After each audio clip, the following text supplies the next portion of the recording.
Oke, assalamualaikum warahmatullahi wabarakatuh. Balik lagi di Sindur Motovlog bersama gue Mas No dan juga si Santot.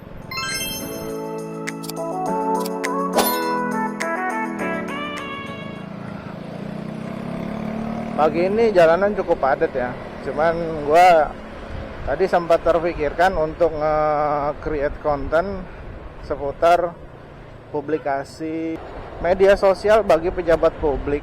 Jadi kalau teman-teman lihat di tahun ini, pejabat publik yang sedang ramai disorot oleh khalayak ramai adalah Bapak Deddy Mulyadi atau Kang Deddy ya. Beliau merupakan Gubernur Provinsi Jawa Barat yang membawahi banyak kota dan kabupaten di Jawa Barat. Kenapa beliau dikenal oleh banyak orang, ataupun kenapa banyak yang menyoroti beliau sebagai pemimpin yang sebenarnya gaya kepemimpinannya bisa diadaptasi oleh para bawahannya, wabil khusus para pemimpin-pemimpin di tingkat kabupaten atau kota ya. Karena apa? Karena yang namanya pejabat publik untuk mempublikasi setiap kegiatan yang dilakukan itu merupakan hal yang lumrah, bukan sebagai bentuk pencitraan, tapi ini loh yang beliau lakukan. Walaupun gue bukan KDM garis keras lah ya, gue tuh bukan KDM garis keras, cuman gue terketuk aja bikin topik pembahasan ini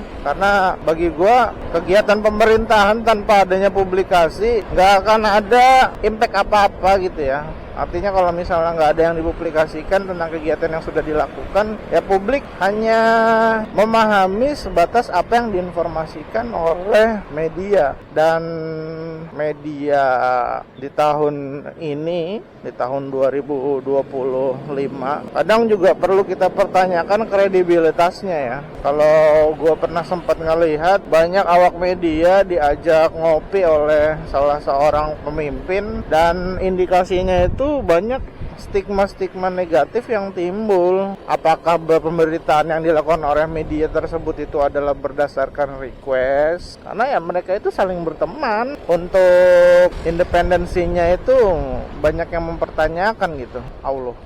Nah kemudian gue mau merelasikan dengan apa yang terjadi di provinsi DKI Jakarta ya. Ketika zaman kepemimpinan Bapak Basuki Cahayapurnama atau Bapak Ahok, DKI Jakarta sangatlah disorot oleh media, baik itu media cetak atau media digital. Karena Bapak Basuki Cahayapurnama atau yang lebih sering kita kenal itu Bapak Ahok, gaya kepemimpinannya itu kadang suka mengundang kontroversi ya. Nah itu jadi bahan empuk para media. Nah kemudian secara nggak langsung kita sebagai warga DKI Jakarta atau anda-anda yang bermukim di daerah DKI Jakarta itu secara nggak langsung dapat pemberitaan gitu tentang daerah anda, pembangunan ada di mana yang sedang digiatkan, kemudian ketika ada hal-hal yang negatif itu bisa langsung cepat terselesaikan. Contoh sederhananya seperti banyaknya kabel yang ada di dalam gorong-gorong. Di waktu itu gue nggak tahu itu di tahun berapa, cuman pemberitaannya itu kadang suka nggak terpikirkan loh ya. Kok bisa sampai seperti itu ya? Di dalam gorong-gorong banyak kabel-kabel yang bikin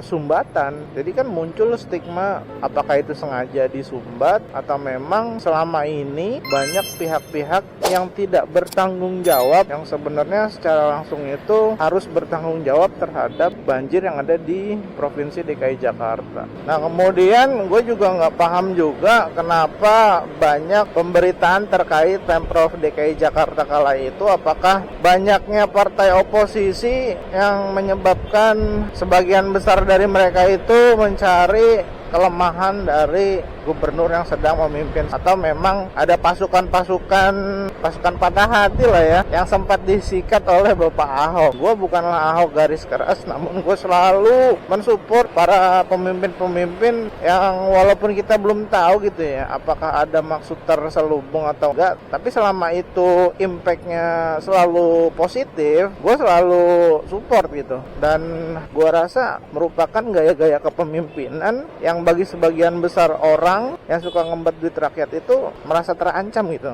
Nah, gue seneng aja gitu kalau misalnya gaya kepemimpinan kayak gitu ditakuti oleh para koruptor ataupun calon koruptor yang ada di luar sana. Yang walaupun kita nggak bisa secara pragmatik menilai apa yang gue sebutkan kali ini itu 100% benar. Mungkin kalau misalnya teman-teman ada yang paham tentang apa yang gue sebutkan dan sekiranya ada kesalahan dari apa yang gue sebutkan, bisa mohon bantu koreksinya. Nah, kemudian setelah kepemimpinan Ahok itu kan berganti ya, pemilihan gubernur baru dilakukan dan Bapak Anies Baswedan naik. Nah, di kepemimpinan Bapak Anies Baswedan sedikit pemberitaan yang meliput tentang perkembangan dan juga kemajuan yang ada di Pemprov DKI Jakarta. Ya walaupun secara langsung juga kita bisa lihat impact-nya gitu ya. Tapi gue nggak mengerti kenapa Bapak Anies jarang mempublikasikan kegiatan yang beliau lakukan. Apakah terkait gaya kepemimpinan yang memang tidak suka gitu lah ya,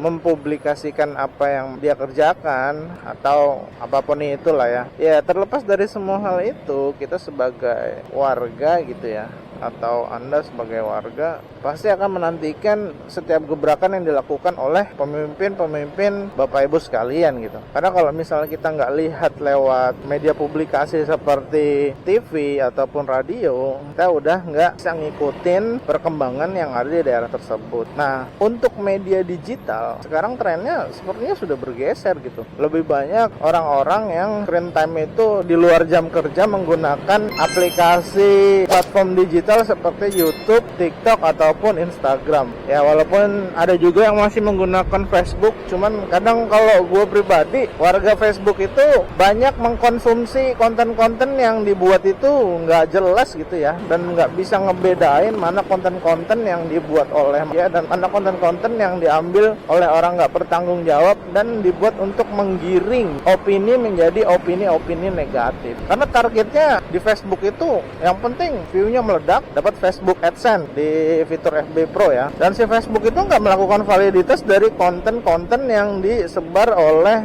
para penggunanya. Ya mungkin nanti kalau misalnya teman-teman ada yang bisa menambahkan, kita tolong ditambahkan dan mohon koreksinya kalau misalnya statement gue itu mengandung kekeliruan lah ya. Nah selanjutnya kita balik lagi, ini adalah periode kesekian Pemprov DKI Jakarta berganti kepemimpinan. Dan harapannya di tahun ini atau di kepemimpinan periode ini yang saat ini dipimpin oleh Bapak Pramono Anung dan juga Bang Rano Karno gitu loh ya, Bang Dul. Itu DKI Jakarta bisa menjadi Pemprov yang lebih baik, yang utama dari segi fasilitas pendidikan. Karena indikator baik buruknya sebuah daerah adalah seberapa baik daerah tersebut bisa mensupport pendidikan bagi warganya.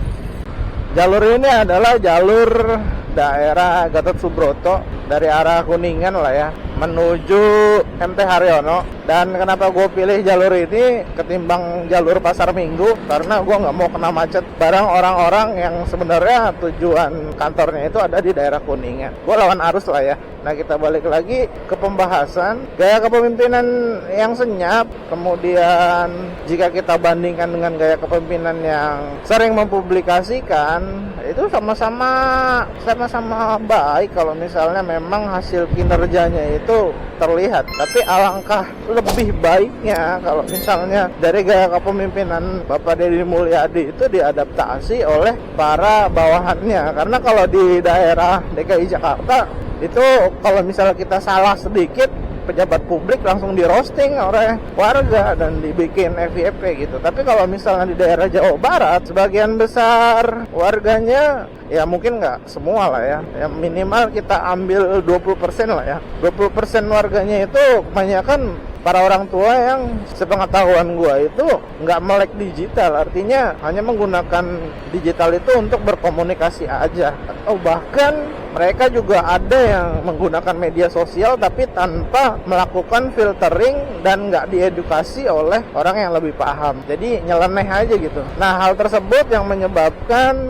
proses digitalisasi itu penting untuk dilakukan, karena ngerinya itu ada pemberitaan yang dibelokkan, kemudian warga itu salah tangkap Dan validitasnya itu gampang, tinggal cari publikasi yang dilakukan oleh official pemimpin tersebut gitu. Nah, kemudian pemimpin tersebut juga bisa melakukan ya seolah-olah menciptakan buzzer untuk dirinya pribadi. Artinya backingan yang paling bagus itu adalah backingan dari rakyat lah ya. Dan semua pemimpin yang dicintai oleh rakyat insya Allah akan dilindungi juga oleh rakyat. Terlepas dari keputusan-keputusan yang kontroversial, tapi jika untuk kemaslahatan umat, insya Allah umat juga akan membackupnya. Nah, secara nggak langsung para pemimpin yang berjalan secara independen dan di garis yang benar, kalau misalnya ada beberapa pihak yang coba menjatuhkan, istilahnya ada buzzer-buzzer yang bisa mendukungnya. Nah, buzzer-buzzer para pendukung ini yang membantu pemimpin tersebut untuk melawan orang-orang yang sebenarnya punya niat nggak baik itu menjatuhkan dirinya. Ya mungkin itu aja yang bisa gua bahas kali ini. Sekiranya ada yang kurang berkenan dari ucapan-ucapan yang gua lontarkan, gua mohon maaf. Jangan lupa like, comment, share, dan subscribe. Jangan lupa tinggalkan juga komentar-komentar yang membangun. Sampai jumpa di video gua yang lain. Assalamualaikum warahmatullahi wabarakatuh. Salam satu aspal, anjay.